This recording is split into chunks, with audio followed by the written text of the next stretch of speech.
Les amis, c'est terminé. Les éléphantos ne joueront pas cette finale de la CAN U17 2025. Ils viennent d'achever leur course en demi-finale. Ils sont tombés face aux jeunes lionceaux de l'Atlas. Alors, que devons-nous retenir de ce match? Le mental de nos joueurs, toutes catégories confondues, des éléphants de Côte d'Ivoire. Le mental a encore joué ce soir. Le mental a encore joué ce soir.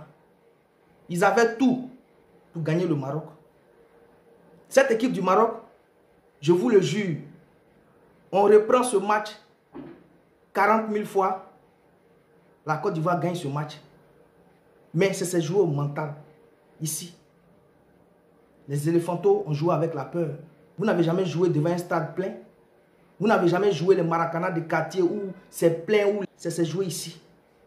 En quart de finale, les éléphantos ont terminé le match au tir au but. Ils ont battu les Sénégalais. Mais qu'est-ce qui vous étonne aujourd'hui quand le gardien marocain sort les pénaltys des Ivoiriens?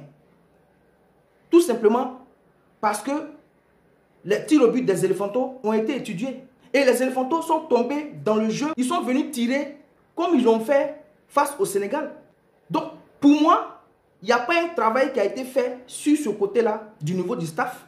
Allez-y révisionner les tirs au but des éléphantos face au Sénégal. Et les éléphantos qui ont tiré aujourd'hui face au Maroc. Ils ont pratiquement tiré dans les mêmes coins, dans les mêmes endroits, comme face au Sénégal en quart de finale. Ils n'ont pas changé de côté. Donc le gardien marocain, avec le staff marocain, ils ont eu recours à la vidéo. Ils ont étudié le côté là où les Ivoiriens tirent. Et ça marchait parfaitement. C'est pour ça que j'ai dit que c'est joué ici. Sinon, comment comprendre? Entre le Maroc et la Côte d'Ivoire, vous êtes la seule équipe à avoir disputé des tirs au but en quart de finale. Donc automatiquement, quand vous venez changer de côté, parce que eux ils sont arrivés au tir au but et ça s'est préparé avant ce match. Même si souvent on veut dire non, les tirs au but c'est l'auto, non. On peut dire tir au but c'est l'auto, mais les tirs au but ça se prépare, ça s'étudie. Et les éléphantos sont tombés dans le piège. C'est ces joueurs-là. Des joueurs qui tirent des pénaltys comme s'il n'y avait pas des os dans leurs pieds. Regardez comment les petits Marocains ont bien tiré les pénaltys.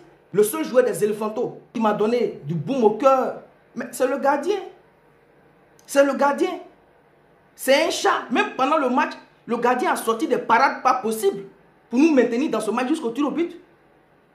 C'est dommage. Et c'est de ça on parle toujours. On se plaint toujours de ça du côté des éléphants. Toutes catégories confondues. Toujours quand on joue contre le pays organisateur, quand on est à l'extérieur, ça tremble. Que ce soit les seniors, les espoirs, les juniors, les cadets, en tout cas, toutes catégories confondues. On a ressenti ça encore ce soir. Sinon, le Maroc a joué quoi pour gagner ce match? Rien du tout. Le Maroc a joué quoi pour gagner ce match? Rien du tout. Ils avaient tout pour gagner même dans les 90 minutes. Voilà encore le scénario des éléphants de Côte d'Ivoire qui nous ont servi sur un bon plateau d'attiqué ce soir. Un attiqué amer. Un attiqué difficile à avaler ce soir parce que ce maillot que je devais enfiler pour faire ma vidéo, finalement, je l'ai mis sur mon épaule parce que, les amis, pour ne pas vous mentir dans cette vidéo, je suis très déçu de cette prestation des éléphantos.